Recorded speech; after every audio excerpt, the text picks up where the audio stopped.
Hey, and welcome back. A few weeks ago, a friend of mine offered to sell me this drum kit as a project to fix up and restore. It recently got into his hands from a school that he was doing a run to, and they simply wanted it gone. From the pictures he sent, I could see the seams of the wrap were starting to peel back, and it was missing the resonant heads and rims for all of the toms. But aside from a few missing pieces and some grime on the hardware and shells, these drums were in decent shape. For a lot of collectors, this white marine pearl wrap is a holy grail for old Ludwigs. So needless to say, I saw a lot of potential in these drums. And considering I only had to pay $75, I was quick to pull the trigger on this project. You got yourself a deal! My first step in this project, like almost any drum restoration, was stripping off all of the hardware and getting these shells down to just the bare bones. One piece of advice that I've had to learn the hard way before is keep all of the pieces from each drum organized in some sort of way that'll make sense to you later. It may seem like a kit would use all of the same size lugs, tension rods, and other parts, but it doesn't always work out that way. And on this kit in particular, the lugs on the 12-inch tom were slightly smaller than the lugs from the rest of the kit. I find that if I take off the hardware from a given drum and rest it inside the drum head from that kit, it's always easy for me to figure out what goes where when it comes time to reassemble. It actually took me a few days just to get all of these drums stripped, so I would have easily forgotten what bin goes with what drum if I didn't have a handy system like this. The first issue that stuck out to me when I picked up this kit was the seams of the wrap starting to peel back from the shell. I don't know exactly what type of adhesive they used on these older kits, but I think 50 years is time well served, and from my searching online, I found people recommending using superglue to reattach any peeled back seams. On each shell, you'll notice that I added some painter's tape near the seam, and this is to prevent any squeeze out from the glue from getting onto the wrap once I clamp it down. I also used some scrap 1x2 to get good clamping pressure across the entire shell, as opposed to concentrated right around the actual clamp. While the wrap seems cured, I decided to fix this torn out hole where one of the floor tom brackets mounts into place. In its current state, the bracket wouldn't mount perpendicular to the floor and looked crooked. I added some tape to the outside to stop the wood filler from getting through, and then applied the wood filler throughout the entire hole, which I'd go back later and drill a new mounting hole. If you don't have wood filler, you could also use Bondo, as long as you're okay with the different finish in the material. Before getting back to the shells, I also wanted to do a little work on these bass hoops. They were in great shape functionally, and the inlay was perfectly intact. But the actual finish of the hoops had been scratched in a ton of places. I opted to remove these inlay strips very carefully, and then take these hoops up to get a fresh coat of gloss black paint. After a couple coats of paint, I brought them back and reapplied the inlay with some leftover superglue from the wrap seams. Although it seems very minimal, I feel like this made a huge difference in appearance when I put this drum back together. When cleaning up hardware pieces, I like to use aluminum foil as it's strong enough to get rid of light rust and grime, but isn't strong enough to scratch the pieces I'm working on. I learned this trick from David R on YouTube, and if you're ever looking for content about fixing or modifying drums, I'm guessing you've already come across his channel. In addition to cleaning up the lugs, I also went in and added some small cotton balls to stop any potential ring or rattle from the springs holding in the swivel nuts. I can't speak to if this was an issue or not before I did this, but it's an easy step that drummers swear by, so I went ahead and did it while everything was already ripped apart. Last step was to give this wrap a light cleaning with some soapy water and a microfiber towel and put this shell back together. When it came time to add the internal mufflers and tension rods, I went ahead and added some white lithium grease to the threads to keep them tightening nice and smooth. This made a huge difference on all the mufflers, as when I tried to remove them initially, there was a huge amount of resistance that was suddenly gone when I reapplied them. After getting the first shell done, it was pretty much a rinse, lather, and repeat process for the next few shells, with cleaning hardware, adding cotton balls, giving the wrap a light cleaning, greasing threaded pieces, and reassembling the drum. Each drum did present its own few challenges though. For instance, all three of the toms were initially missing the reso heads, hoops, and tension rods. I'm really fortunate to have a big supply of pieces lying around, and whenever I come across some broken or damaged drums, I try to strip every little piece like tension rods, hoops, or whatever else I can salvage to save for later. I already had some triple flanged hoops with the 6-hole pattern, spare drum heads, and plenty of tension rods about the right length for the 12 and 13-inch toms. For the 16-inch drum, it needed a little extra work. If you remember from before, I filled up this one hole meant for a leg bracket.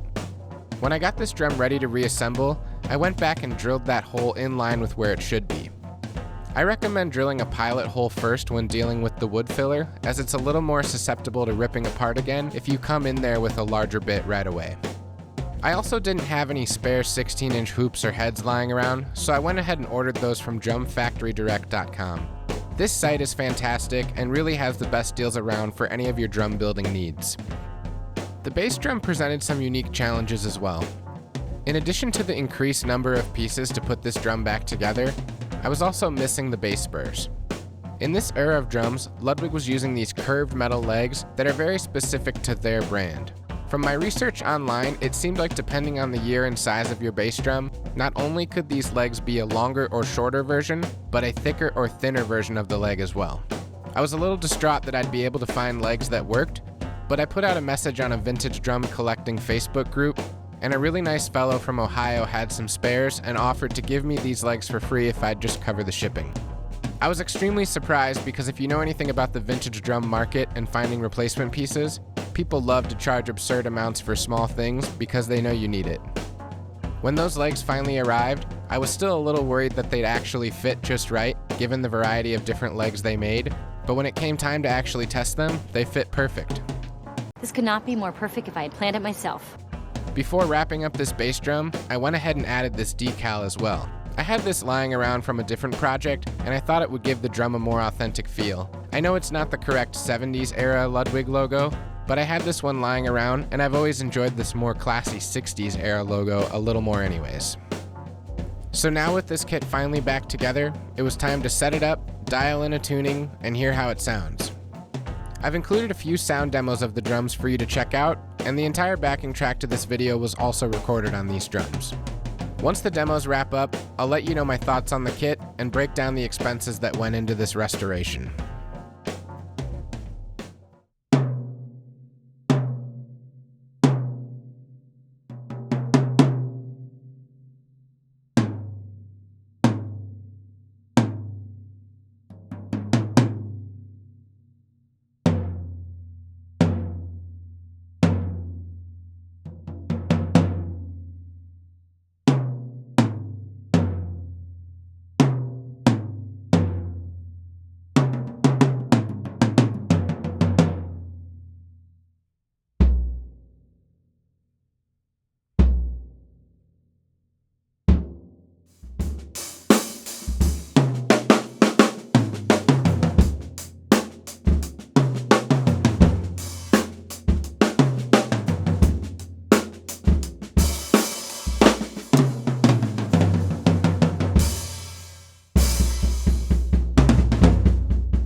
In my opinion, these drums look and sound fantastic.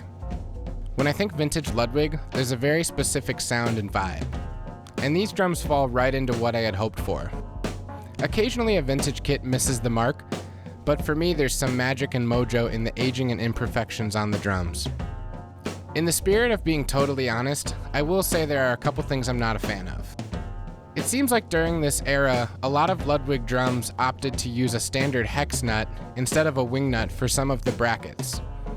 On this kit, both of the tom brackets and the bass drum tom post receiver both use these.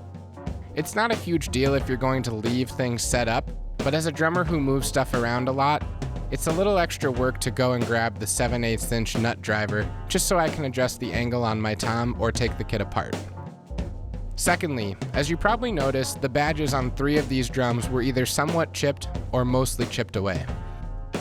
From what I've been told, When Ludwig used the pointy corners on their badges, they had a lot of issues with badges getting caught on clothing and other things and tearing.